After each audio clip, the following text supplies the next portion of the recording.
Hello, everyone. It's the preacher coming at you today with a new episode of Answering Atheism. This is the first episode of a multi-episode little branch off that I have. It's about how accurate is the Bible. You see, this is a big argument that atheists and a lot of other people use all the time about the Bible not being accurate and thus cannot be trusted. And to answer this question, we must first answer we have to answer two questions by the end of this, is whether the first, like the original copy of the Bible was right. Was it accurate to history? Was it accurate? Was it factual? So that one I will hit on next week. This week I'm going to focus on a huge complaint that people have. Is the copies of the original Bible accurate?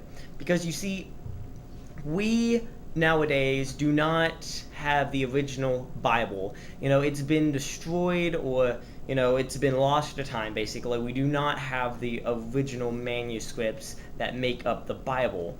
This is okay though, as many people point out, if there was a original Bible, then it would be easy for one man to come along and corrupt it and to spread it about. But since there are many copies, it's harder to do that. So first off, let me just hit on the Old Testament. I won't stay long on this because the New Testament is typically the source of the argument. The Old Testament contains many different manuscripts written by many different authors, and many people say that the Old Testament is so old that it cannot be trusted.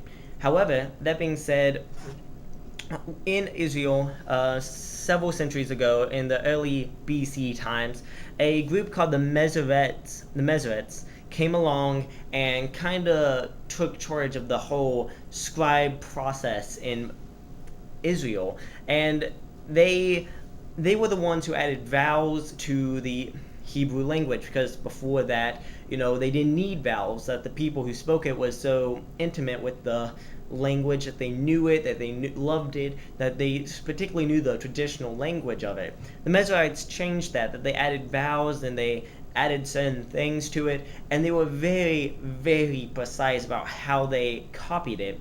In fact, in the original copies that they found, they compared it to the Dead Sea Scrolls, which contains books about 1,000 years past the copy, if which is the confirmed. Some parts of the Dead Sea Scrolls, a lot of people say is untrue, that it's not part of the Bible, that it's not Christian writings. But anyways, and the only difference between those manuscripts and the ones 1,000 years later was 3 words, and they were spelling. That was how accurate they kept these manuscripts up at this time. So as a whole, these people made sure that the manuscripts that they kept, the Bible that they wrote, was highly, highly accurate. And so that's the Old Testament. As I said, not many people have a complaint about the Old Testament. It usually is focused around the New Testament. And you see many people say, since we don't have the original, we can't make any claims of it, that it should not be trusted. However, many archaeologists realize this is not an issue, as many, many great works of literature in all throughout time and history, they do not have the originals. So what they have to do is ask how many copies were made, how many copies were made of the original works, how many copies were around at that time, and also how long after were these copies made. You see, if let's say there's a book and the original manuscript was destroyed, but 2,000 years later one copy was made, that's not very trustworthy, because there's so much time to mess it up, and there's only one. Are you going to go by that one? Not particularly. And you see, looking around, many, many books and works of literature and works of authors and whatever comes from this time. Plato, Homer, all of this stuff, Socrates, Aristotle, we don't have their original works anymore. We have copies of their works. So, that being said, how many copies of the Bible is around? Well, within the first few hundred years, within the first 500 years or so, there was upward of of 30,000 copies of the Bible made in the few centuries after the original was made. That being said, that is more copies than any other work of literature ever. Very few works of literature has more than 1,000. In fact, all the works of Caesar and all the works of Plato and all the works of Socrates and Aristotle combined don't have that many copies of their works left.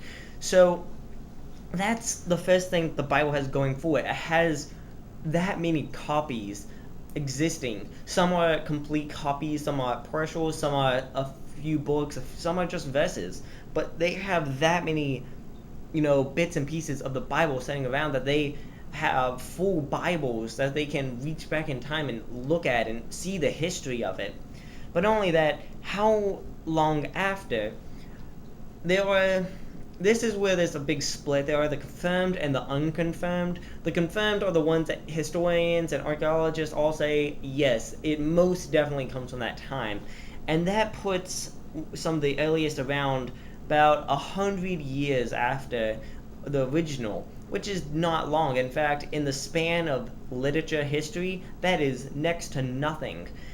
In fact, of all the great literatures of the Iliad and all that, the majority of historians say that great authors have about 1,000 years between the original to the copy, and many of them are past 1,000 years. In fact, the only person that I can see who has less than 1,000 years time frame between the original and copy was Plato, and one of his works was copied about 900 years after the original. So 100 years is amazing compared to what others face. The unconfirmed even goes back farther than that. Those are the books that, some historians doubt are true copies, or they doubt that they actually come from that time. But the earliest unconfirmed is the Book of Mark, a copy of the Book of Mark written about 25 years after the original was made, which is very, very soon. That was possibly in the life of the apostles still. So this is the big part that we have is, one, the Bible copies have more copies than any other work of literature ever. Not only that, it comes from a time frame that is shorter than anything else in history. But not only that, there's another thing, is that each of them are very accurate in comparison to each other. That in the amount of copies that we have, the majority of the time it is spelling or punctuation or different names, not even different names, it's different spellings of names. In fact, I saw a quote from a great historian, and he says, what he says is, in the books of the Bible, in the copies of the books of the Bible, there are many errors. Very few of those errors are actually about important verses, and a very few of them actually affect the meaning of the verse. And he says not a single verse of the Bible is affected when it's talking about a article of faith. So he says, of all the errors in the Bible, talking about spelling, talking about that, he says very few affect important verses, but even those errors don't change a bit of faith. That anything that it does change can be found in another manuscript. That although there are differences in between the books, you can compare them together and say, okay, this is what it means, because this verse is missing this, but this one has it, and we can compare in between and see what the Bible says. This is such an important thing, because many people say the Bible is inaccurate because we don't have the original, but there are no originals. That there are no originals of any great literature. There are so many copies of the Bible, and they're also accurate in comparison to each other, and they are so closely aligned to the originals. So this is a big say of how accurate the copies of the Bible were, because they were very accurate. And in conclusion, I would like to deal with the issue that many people say, well, why would people wait so long after the death of Jesus to actually write down their experiences. And you see, I can't exactly say why, but the big reason that stuck out to me is at the time they didn't really need it. I mean, if you read in the Bible, a lot of what they did was they would travel to a city and preach, and they would elect people into becoming, preachers, and they would go out, they would travel the world, preaching and proclaiming the word of Christ.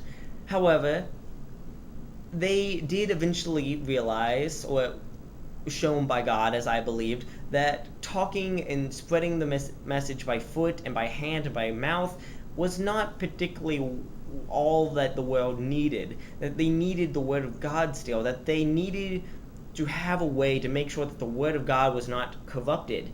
And this was the way. As I said, with 30,000 copies at that time, there was no way that someone could get their hands on all of them and corrupt the Word of God.